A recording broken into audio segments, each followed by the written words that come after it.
Our next panelist is Dr. Nayan Patel. He's dancing around backstage. He's high on glutathione or something. He's a seriously, he's a sought-after pharmacist, wellness expert, and thought leader in his industry. He's been working with physicians since 1999 to custom develop medication for their clients and design a patient-specific drug and nutrition regimen. He has been the pharmacist of choice to celebrities, CEOs, I know that he works with Tony Robbins, and physicians themselves. He recently published his first comprehensive book, The Glutathione Revolution: Fight Disease, Slow Aging, and Increase Energy. After 11 years of clinical research on the master antioxidant glutathione, Dr. Patel finally shares how powerful and essential glutathione is to the body's detox system. You can visit and learn more in his Rad City booth. Dr. Patel. Woo. Thank you. All right. Ooh, the time is already ticking. Sorry. I'm sorry, but today is going to be a good day for you because you're going to learn something that has been my passion for the last, she said 11 years, it's more like 20 years now. And I want to bring this up to you because this is something that I dear to my heart because it has changed not just my life, but the people that care about me, care about myself the most is my parents, my brothers, my wives, my kids, because it has changed for who they are today. So anyways, I want to share with you because I think it's going to change your lives today. I think you've seen this slide before. This has been the original hallmarks of aging process, and since then, last year, they've changed to this one because now they talk about it that, hey, these are the markers of aging, right? People talk about aging, they want to talk about genomic instability, they want to talk about cellular senescence, they want to talk about mitochondrial dysfunctions and stem cell exhaustions, all those things are happening. And now they've added compromised autophagy, microbiome disturbances, altered mechanical properties. I mean, the list goes on, right? And what I see all these things, I like to group them into few categories because that's what tells us what's happening first, what's happening after that, and how can we fix it. So the first thing that happens, the primary hallmarks of cause of damage are genomic instability, telomere attritions, epigenetic alterations, and loss of proteostasis. Because of that, we will have dysregulated nutrient sensing, we have mitochondrial dysfunction, and cellular senescence. The cells are not dying, they're just there and just processing inflammatory markers in our body and just not helping us. And at the end, we have stem cell exhaustions and altered intercellular communication. So when I go back, I say, okay, if the first thing is genomic instability or telomere attritions, where is that coming from? That's coming from two things. And I want you to know there's two things, right? The one is exogenous, external sources of chemicals and UVs and radiations and pollutions and chemical exposures and whatever, you can talk about every single thing, right? Or second thing is endogenous. That means internal body. We have chemical reactions happening every single day in our body, and because of that, we are producing reactive oxygen species that is actually causing DNA damage eventually if it's not been a proper check and cause all slew of problems. So I want you to visualize. Visualize. All right. So you're at your desk, right? Keep in mind that this is 1950s and there's no computers. So you're at your desk, and there's a stack of paper on the desk, right? There's a window, and the window's open because you like the cool breeze coming in, right? You can feel it. All of a sudden, the big wind comes over and knocks all the paper off the desk. What do? Do you close the window or pick up the paper first? Close the window. My goodness, you guys are so sharp. You guys are so sharp. Thank you very much. You close the window first. Why? Why do you close the window first? Because you want to make sure that when you go pick up the paper does not keep on flying out. It doesn't make it work harder for you, right? There you go. So I want you to figure out, this is the key for today's lecture or my talk today, is I want you to figure out how can we close the window first.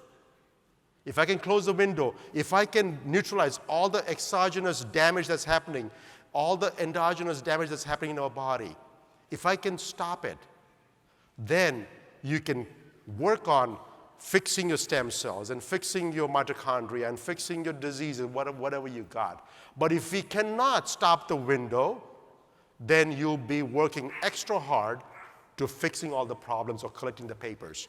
So the key is, I'm glad the dogs are listening to me too, because they need glutathione as well. Thank you.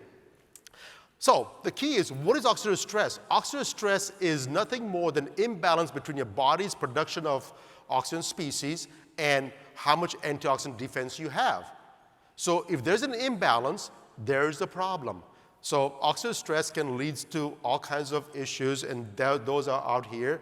I'm not going to listen to every one of them for you, but you can read the slides too when you get some chance.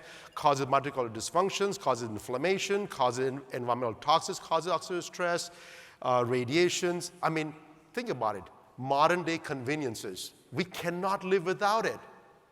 And yet we want to live forever. All right? So, how can we balance the both? That's the whole idea, right? We want to balance the both. We want to enjoy the modern day conveniences. We want to have that. But at the same time, we have to close the window. Unfortunately, the window doesn't have a latch on, so we cannot keep it closed all the time. So somebody has to keep it pushed all the time, unfortunately, right? But these are the causes of oxidative stress, and the oxidative stress is linked to numerous diseases that we already know of. Asthma, cancers, autoimmune. Autoimmune of 100 years ago was what? Arthritis? How many autoimmune diseases do we have today? Over 100. The highest amount of medications that has been researched today is for dealing with autoimmune diseases. It's trillions of dollars of money that's been spent by Medicare in the near future to deal with autoimmune diseases. So it's not going away. So anyways, COPD, cystic fibrosis, diabetes. I mean, they talk about diabetes as one of the most damaging disease that we have, and yet all the research is going back to autoimmune diseases right now, fibromyalgia and viral infections and so on and so forth. Anyways, so let's talk about glutathione, because that's my topic, that's my work, and I want to talk about glutathione first because that is something that's going to stop the window and close it for you, and hopefully you can work on the rest of the cycle. It's the mother of all antioxidant. It's the master detoxifier. It's most abundantly produced in human bodies, and it's the simplest protein. It's a tripeptide. I don't call it a protein. It's tripeptide. It's just 3 amino acids. Body makes it abundantly. It's the easiest way to do it, and it's extremely difficult to increase levels inside your cell if you need it. Right? So this is what it is. So the benefits of glutathione, I can talk about the benefits. Antioxidant benefits, immune system health, detoxification pathways are better, cellular health is better, your skin health is better. I mean, ladies, if not anything else, right? Think about your skin. Guys, don't think about your skin. We don't, right? We don't care about the skin that much. Some guys do. Neurological health. How is it possible to live to 150 years of age if you don't have the mental sharpness? It would be a waste. Right? So I really in fact, I'm working with some researchers right now trying to figure out how to improve glutathione levels in your brain, because that is something that is very hard to do at this point in this current junction right now. Cardiovascular health, liver functions. Liver is the master cleanser. Oh my goodness. Think about your plumbing system in your house. If that gets clogged up, what happens? Ooh, not fun, right? We want the liver to be completely clean. Glutathione is produced the highest in your liver. Okay, so if nothing else, keep your liver clean. Anti-inflammatory effects and cancer prevention. So why optimize glutathione levels? Because our needs doesn't change, right? They either stay the same or they increase. But your body ability to produce glutathione decreases, right? So the best way to do is what? Keep a body clean and free of all toxins all times. Aging is inevitable, but we don't have to suffer in the old age. I haven't bought the idea that I'm going to live forever yet, but I want to have the idea that the day I die, I'm probably golfing, not the handicap 6 guy, but I'm golfing on the golf course. I'm enjoying life, and I just gone. That would be my dream, right? So until the time I'm fully functional, and it's never too late to give your body a chance to heal. And I say it's never too late because I like to give an example of my dad. My dad is currently 87 years old today. He's going to be turning 88 in the very near future. At the age of 87, he's not free of diseases, right? I'm from Zambia, Africa, and I was born and raised there, and so is my dad. So my dad's over there, and so he had at very early on blood pressure, diabetes, and because of that, he developed arthritis.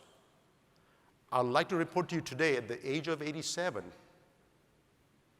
he has no blood pressure, he has no diabetes, and he has no arthritis. He's 87 years old. He walks 6 miles per day. He enjoys his life.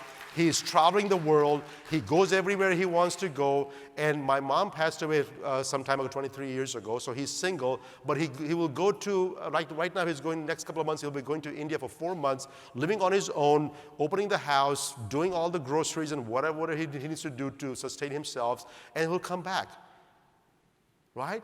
At the age of 87. Only thing he asked me to do is, Nayan, did you book me my tickets? That's the only thing he wants me to do. Just book my tickets, I'm going, right? And pandemic did not stop him. The last 3 years, he's been every single year he's been traveling. What COVID? He was not scared of COVID at all right? So it is doable. If I can get an 87-year-old man to be fully functional, walking 6 miles a day, enjoying life with no disease, 3 days in the hospital in his whole entire life, I think we can do that part. All right.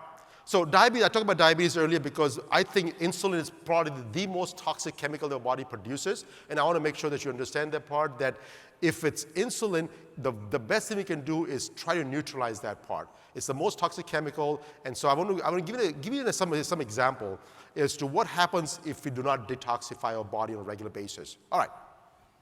Ooh. So what do you do if you have a moldy refrigerator? You clean it up, right? You take all the stuff out of there. Well, the good thing is just to buy a new refrigerator, but guess what? We only have one body, so we can't do that part.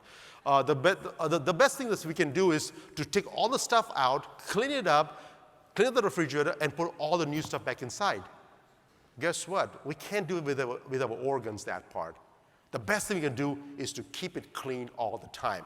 We would never want to get to the moldy refrigerator ever again, right? So the key is, how can we keep it clean all the time? The way we can do that is by glutathione, is to increase the levels to the best way we can. And there's ways to do that without supplementation.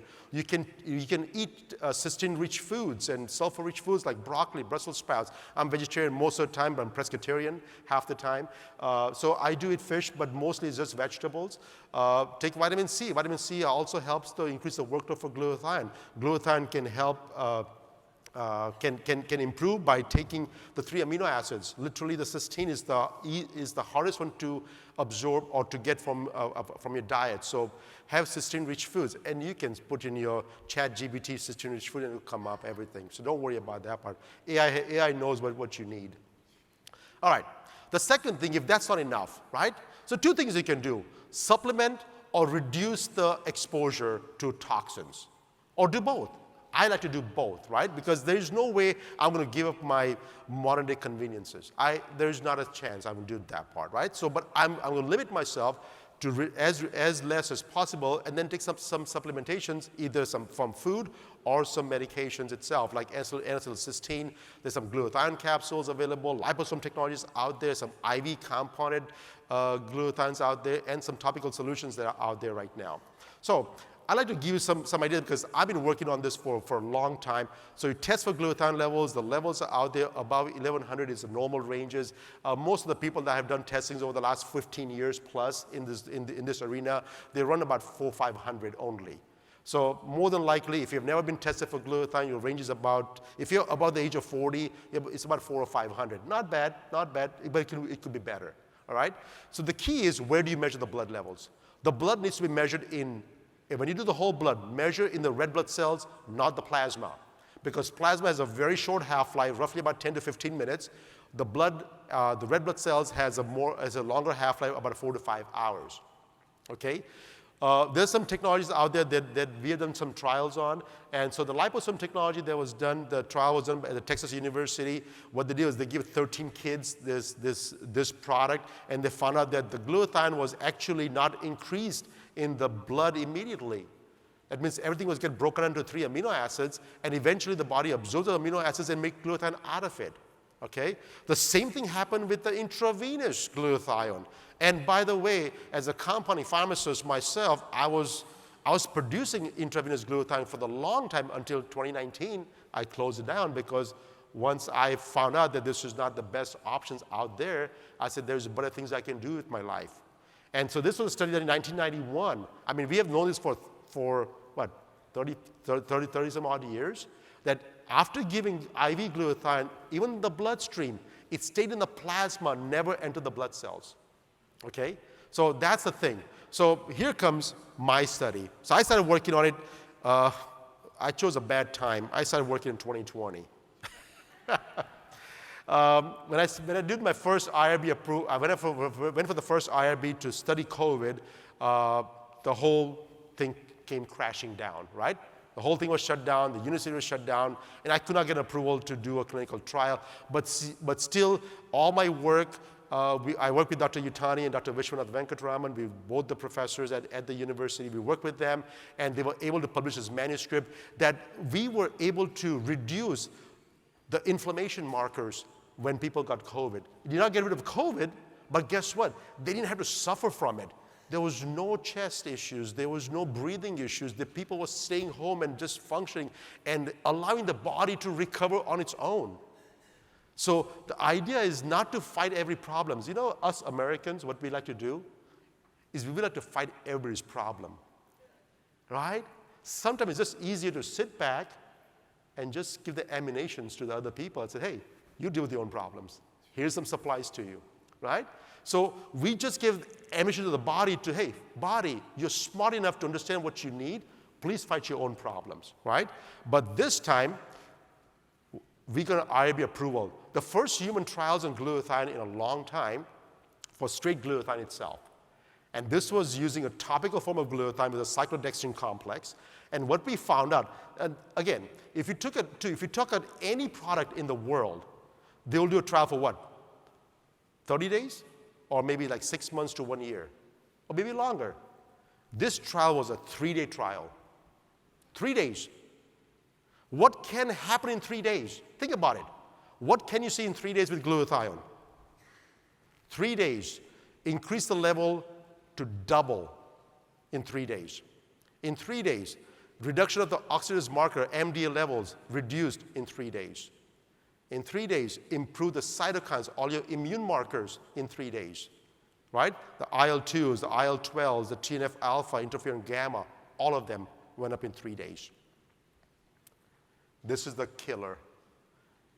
Within 1 hour, the researchers saw that they saw a reduction in the Mycobacterium avium, the infection that is the opportunist infection if you have autoimmune diseases or HIV or anything else like that.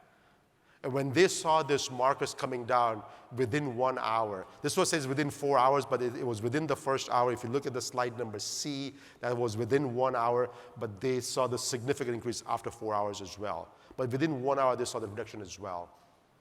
And that triggered them. I said, my goodness, imagine if we can do this within 1 hour, what can we do for the rest of the month or the rest of the year?